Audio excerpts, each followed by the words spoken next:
Okay, so here we go. I've stayed at Speaker's Corner too long. I've gone back. I went back there, obviously, because that's what you do. The police are just a joke, by the way.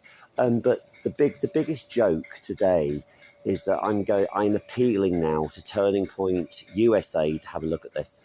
Because Charlie Kirk wouldn't have behaved like this. Now, people will go, oh, well, you're not like Charlie. You shouldn't have, you're disrespecting Charlie, you know, in their sort of sneering lefty voices.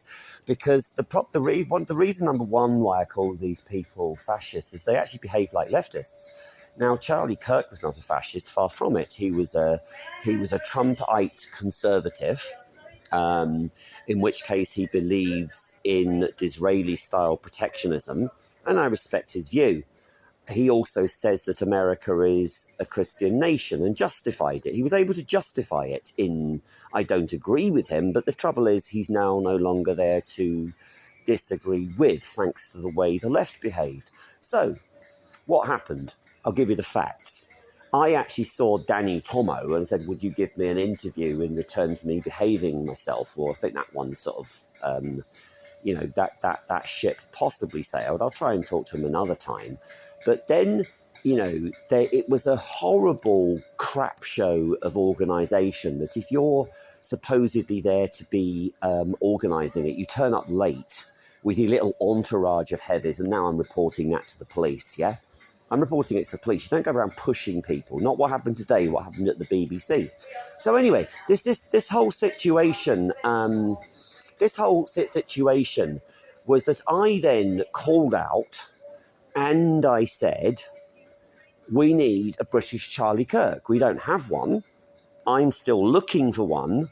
If I find one, I will get back to you. But this young Bob is not a Charlie Kirk.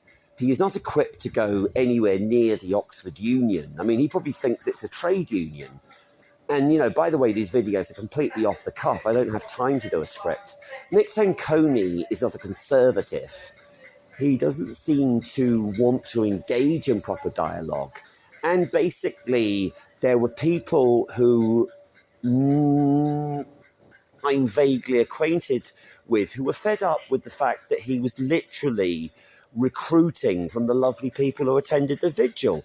Well, as a friendly warning, I said, you're a fascist. Now, and then, just to oblige, he gets his hate mob on me.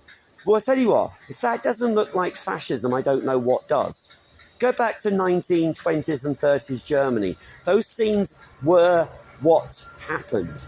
It soon became the thing that if he said anything against Adolf Hitler, that he would have a pack and a mob with him. You look at what I will basically put on my channel. What then happened was he said, go sort it. Oh yeah, I mean, if that's how he sees going sorting it, then God help the lot of us. We have a serious problem in the political and the spiritual health of this nation. And there is not a lot I do not agree with Dr. David, who runs the channel The Lions Roar on. This country is in dire trouble. But one thing we do not have with my train here is we do not have room in this country for fascism. If we allow this fascism to take root, we are in even more trouble than we already are.